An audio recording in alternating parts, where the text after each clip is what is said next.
Assalamualaikum warahmatullahi wabarakatuh. Salam sejahtera bagi kita semua. Nama saya Rosa Tegar Septama, kelas 12 MIPA 4, nomor absen 32. Di sini saya akan menjelaskan tentang penerapan bioteknologi pada pembuatan kecap. Yang akan kita bahas pada kesempatan kali ini yaitu penerapan bioteknologi pada pembuatan kecap. Yang pertama ada proses pembuatan kecap dalam skala industri. Yang kedua ada penjelasan tentang organisme yang dimanfaatkan dalam proses pembuatan produksi kecap. Yang ketiga ada manfaat penerapan bioteknologi pada proses produksi kecap.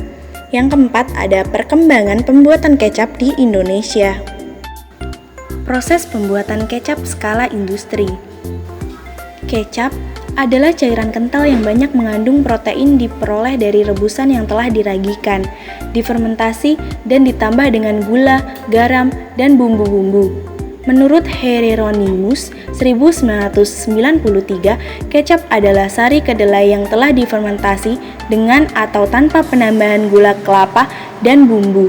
Pada proses pengolahan kecap ini menggunakan bahan dasar kedelai. Kedelai berbiji hitam telah disukai oleh produsen kecap karena dapat memberi warna hitam alami pada kecap yang diproduksi. Alat dan bahan untuk membuat kecap.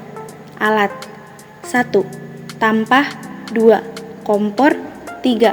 Panci 4. Kain saring 5. Botol 6. Sendok 7. Basom pengaduk. Bahan yang pertama ada kedelai hitam, kedua ada air, ketiga bumbu yaitu daun salam, kemiri, jinten, yang keempat ada garam, 5 gula pasir, 6 gula jawa. Bagan proses pembuatan kecap skala industri. Kedelai masuk pensortiran, lalu pencucian, lalu perebusan, kemudian penirisan, lalu penjemuran, lalu penggaraman, kemudian masuk fermentasi koji, ditambahkan jamur Aspergillus wenti dan Aspergillus oryzae, lalu masuk ke tahap fermentasi moromi, muncul bakteri Lactobacillus delbrueckii dan ragi Saccharomyces cerevisiae, lalu masuk ke penyaringan pertama, lalu ke perebusan kedua, lalu ke penyaringan kedua, dan jadilah kecap. Di kecap ini kita akan melewati proses pembotolan. Yang pertama, penyortiran. Menyiapkan biji kedelai hitam yang tua bebas dari sisa tanaman batu kerikil tanah. Biji kedelai tidak luka, bebas serangan hama dan penyakit, tidak memar dan rusak, kulit biji tidak keriput. Caranya, biji kedelai diletakkan pada tampah kemudian ditampi. Yang kedua, pencucian. Setelah disortir, kedelai dicuci dengan air bersih. Tujuannya agar kotoran-kotoran yang masih melekat atau tercampur dapat hilang. Yang ketiga, perebusan. Perebusan dilakukan selama 2 jam. Caranya, biji kedelai dimasukkan ke dalam panci kemudian direbus dengan kompor. Banyaknya air dalam perebusan sampai terendam atau sekitar 2,5 kali volume bahan. Tujuannya agar mendapatkan biji kedelai yang lunak dan kulitnya mudah dikupas. Yang keempat, penirisan. Penirisan dilakukan dengan menggunakan kalo selama 0,5 sampai 1 jam sampai kedelai dingin. Yang kelima, penjamuran. Setelah kedelai dingin, dilakukan penjamuran menggunakan larutan kecap dengan perbandingan 1 kg bahan pembuatan 1 gram larutan jenis Aspergillus wenti dan Aspergillus oryzae. Yang keenam, ada penggaraman. Biji kedelai yang telah berjamur dimasukkan ke dalam larutan garam 20%, maksudnya mencampurkan 200 gram garam ke dalam air 1 liter. Sebagai patokan untuk 1 kilogram bahan membutuhkan 4 liter larutan garam 20%. Yang ketujuh, penyaringan pertama. Selanjutnya dilakukan penyaringan dengan menggunakan kalo. Hasil utamanya berupa filtrat, sedangkan hasil sampingannya berupa ampas. Yang kedelapan, perebusan kedua. Sebelum direbus, ke dalam filtrat ditambahkan gula kelapa yang dicairkan, bumbu-bumbu, penyedap, dan air bersih. Sebagai patokan untuk 1 liter filtrat membutuhkan 2 kg gula kelapa yang telah dicairkan atau larutkan dalam 0,5 liter air. Kesembilan, penyaringan kedua. Selanjutnya dilakukan penyaringan kedua dengan menggunakan kain penyaring. Yang ke-10, pembotolan. Pembotolan dengan menggunakan botol yang bersih. Sebagai cairan, kecap dimasukkan ke dalam botol dan ditutup rapat. Penjelasan tentang organisme yang dimanfaatkan. Organisme yang dimanfaatkan dalam proses pembuatan kecap adalah Aspergillus wendti, Aspergillus oryzae, Lactobacillus debruechi, dan Saccharomyces rocci. Aspergillus wendti termasuk ke dalam kelas Divisio Ascomycotina yang merupakan kelompok jamur terbesar. Jamur ini tumbuh sebagai saprofit pada tumbuhan-tumbuhan yang membusuk dan dapat ditemukan pula pada tanah, debu organik, dan merupakan kontaminan yang sering ditemukan di laboratorium dan rumah sakit. Jamur ini membentuk filamin-filamin panjang bercabang dan dalam media biakan membentuk micelia dan coniodospora, serta perkembangan biak dengan pembuatan hifa dan tunas dan menghasilkan conidifora membentuk spora. Aspergillus oryzae. Jamur Aspergillus oryzae hidup sebagai saprofit atau parasit dengan massa berbentuk benang dan filamen multiseluler bercabang-cabang dan tidak berklorofil. Masing-masing benang disebut hifa dan kumpulan hifa disebut miselium. Miselium Aspergillus oryzae bersekat-sekat. Aspergillus oryzae dikenal sebagai jamur yang paling banyak menghasilkan enzim. Jamur ini mempunyai kelebihan dibanding mikroba yang lain, antara lain hanya bahwa enzim dihasilkan telah dimanfaatkan secara luas pada proses pengolahan pangan dan telah berstatus GRAS, dan enzim yang dihasilkan bersifat ekstraseluler. Lactobacillus debruechi.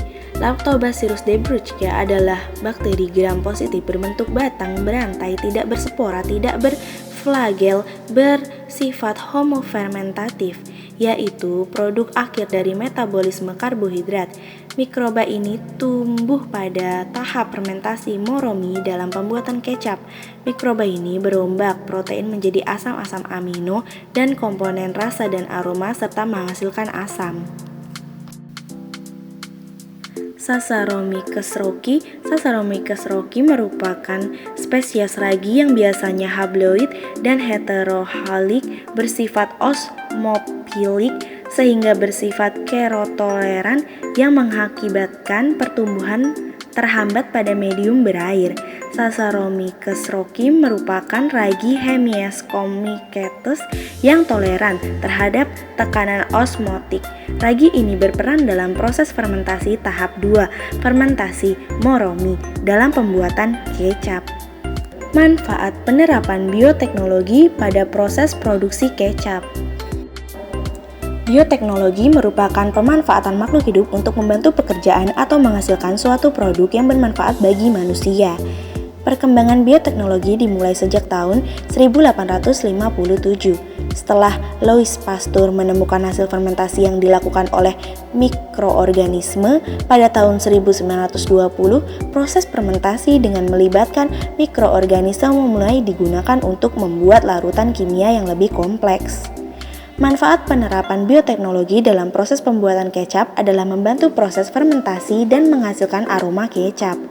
Dengan menggunakan bantuan mikroorganisme kapang kamir dan bakteri untuk mengubah senyawa makromolekul kompleks yang ada pada kedelai seperti protein, lemak, karbohidrat menjadi senyawa yang lebih sederhana seperti peptida, asam amino, asam lemak, dan monosakarida. Adanya proses fermentasi tersebut menjadikan zat-zat gizi dalam kecap menjadi lebih mudah dicerna, diserap, dan dimanfaatkan oleh tubuh. Kecap fermentasi dibuat melalui 2 tahap, yaitu pembuatan koji dan moromi. Melibatkan mikroorganisme terjadi pada tahap pembuatan koji dengan menggunakan jamur Aspergillus wendti dan Aspergillus oryzae. Dalam proses pembuatan koji dihasilkan pula glukosa dan asam amino. Di antara beberapa jenis asam amino yang terbentuk, salah satunya adalah asam glutamat yang akan memberikan cita rasa kecap yang gurih. Proses pembuatan moromi, kedelai yang telah ditutupi oleh jamur atau koji dimasukkan ke dalam larutan garam NaCl 18% sampai 20%. Kemudian diinokulasi pada suhu kamar 25 sampai 30 derajat Celcius selama 3 sampai 12 bulan. Enzim proteolitik yang dihasilkan oleh jamur pada koji yang terdapat pada media tidak semuanya dapat dihambat oleh konsentrasi garam yang tinggi, sehingga proses proteolisis sejak tahap koji terus berlangsung hingga tahap moromi. karena hadirnya Lactobacillus debruschi dan ragi kedelai atau Saccharomyces rocci. Awalnya tahap fermentasi ini dapat menghasilkan asam laktat. Kemudian setelah pH medium turun menjadi 5, terjadilah proses fermentasi yang melibatkan Saccharomyces rocci. Ragi ini dapat tumbuh ketika pH asam pada tahap pembentukan moromi. Saccharomyces rocci yang diisolasi dari moromi adalah ragi utama yang terlibat dalam pembuatan aroma kecap yang difermentasi. Asam laktat yang dihasilkan pada tahap moromi dapat mencegah kebusukan dan membuat subur kedelai menjadi asam. Selama tahap moromi dihasilkan cairan yang mana cairan tersebut adalah kecap. Perkembangan pembuatan kecap di Indonesia. Pada mulanya, para pedagang Cina datang ke Indonesia membawa berbagai barang yang akan ditukar dengan berbagai hasil bumi dan olahan khas Indonesia. Salah satunya, barang yang dibawa dalam ekspedisi tersebut adalah kecap asin, soy sauce, atau ketchup. Namun ternyata kultur budaya masyarakat Jawa sebagai tempat bersandarnya kapal-kapal dagang Cina tidak terlalu menyukai kecap asin. Dari situlah orang-orang Cina itu menambahkan gula kelapa ke dalam kecap asin, sehingga berubah menjadi kecap manis. Dari sinilah lahir kecap manis yang disesuaikan dengan lidah masyarakat Jawa yang doyan cita rasa manis. Penyebutan ketchup pun diubah menjadi kecap lantaran pengucapannya yang sulit. Rasa kecap pun berkembang menyesuaikan selera masyarakat Indonesia, sehingga bisa dikatakan kecap manis merupakan hasil persilangan budaya Jawa dan Cina.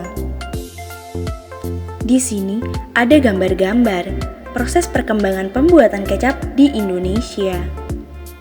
Sekian dan terima kasih. Kurang lebihnya saya mohon maaf. Wabillahi taufik wal hidayat. Wassalamualaikum warahmatullahi wabarakatuh.